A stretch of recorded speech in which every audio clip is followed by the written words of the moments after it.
Recently, I was asked about my perspective on the gaming landscape, specifically the Wizards of the Coast gaming landscape, now that the dust has seemingly settled from the OGL disaster. GameMasters here, and as I said in my last video, I'm not a Wizards of the Coast employee, never have been, but I've professionally been in the gaming industry since the early 1990s. Now, that's not a tout for anything. It's only to establish that I've seen Wizards of the Coast grow from their infancy to where they are today, almost firsthand. I was there to open the alpha version of Magic the Gathering, as well as Beta, Unlimited, Arabian Nights, Revised, Antiquities, and so on. I was there in 1997 when Wizards of the Coast dropped their version of Dungeons & Dragons, and I was there when Hasbro bought Wizards of the Coast. I've seen WotC morph from its beginnings to where it is today. Now, before I toss out my thoughts, I first want to ask that if you get anything out of this video, please give it a thumbs up. That really helps to spread it out to more eyes, and if you really like this video, consider becoming a member like these fine hobby supporters. If you are interested, I'll leave a link down in the description. Okay. My thoughts and perspective on what's going on with Dungeons & Dragons. We'll call this the state of the hobby.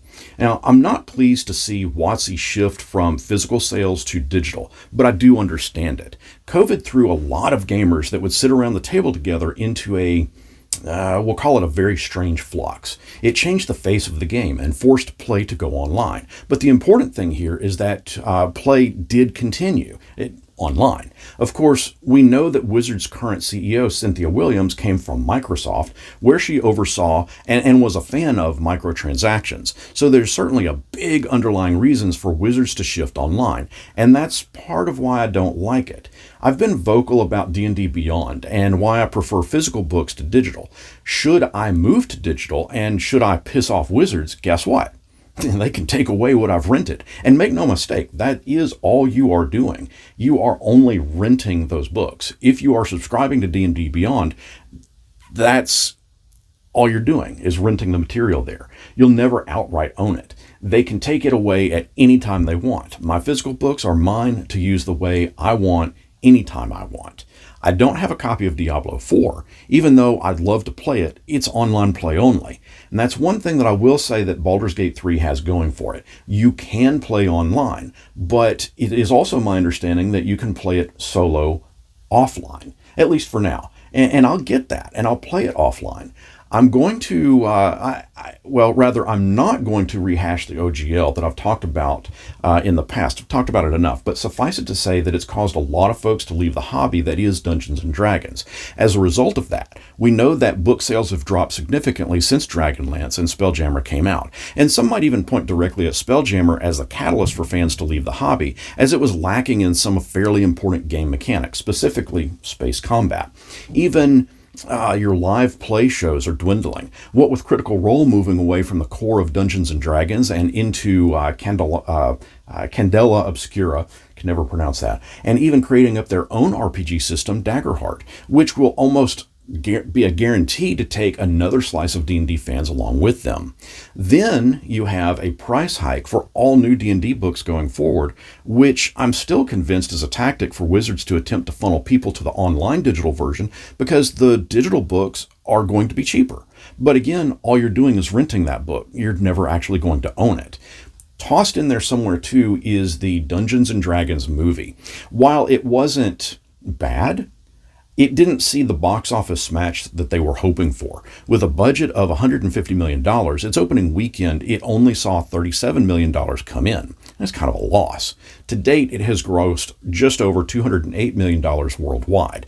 I can't help but feel that part of that to blame, it was coming out kind of on the heels of the OGL, so a lot of people were still speaking with their wallets. But two, it came out that Hasbro was looking to sell E1 Entertainment. Now, what confidence does that really say when the company that owns the company that made their movie wants to sell that company? I mean, at least wait until the movie is out before dropping that you want to sell that production company? Yeah, the Dungeons & Dragons hobby, the state of the hobby, seems to have been shot in the foot by its own keeper. I mean, what kind of faith does that leave us with to even get excited about the hobby itself, especially when there are so many other games like Morkborg and Numenera. Hell, even Call of Cthulhu is making a fairly major comeback. Now, in my last video, I spoke about the contents of this book. It's the Wizards of the Coast Employee Handbook. And while I won't hash out everything that's inside in this video that's inside this book, I'll leave a link to it down below if you'd like to check it out. But I do want to reference the last line again. Let me get to it actually. That is Wizards of the Coast, have a duty to listen to their feedback, and this is referencing the fans. Research and test what works best, and always try to do better for our fans. Now, I can't help but feel that they've ignored that passage, but in spite of all of that, there are still fans of the game. Still to this day, groups of friends gather together on Friday nights and on Saturday afternoons and roll those plastic dice, scribble weapons and magic items down onto character sheets, and enjoy a cold drink while they laugh with each other and go on grand adventures throughout the lands of Barovia, in and around the mighty city of Waterdeep, across the war-torn landscapes of Krynn, through their own homebrew worlds, and many too are looking forward to Bigby Presents Glory of the Giants, and the follow-up book Phandelver and Below, The Shattered Obelisk. Lots of fans are also looking forward to the new Planescape set to come out, and rumors abound that an official 5e release of Greyhawk is going to be coming out as well.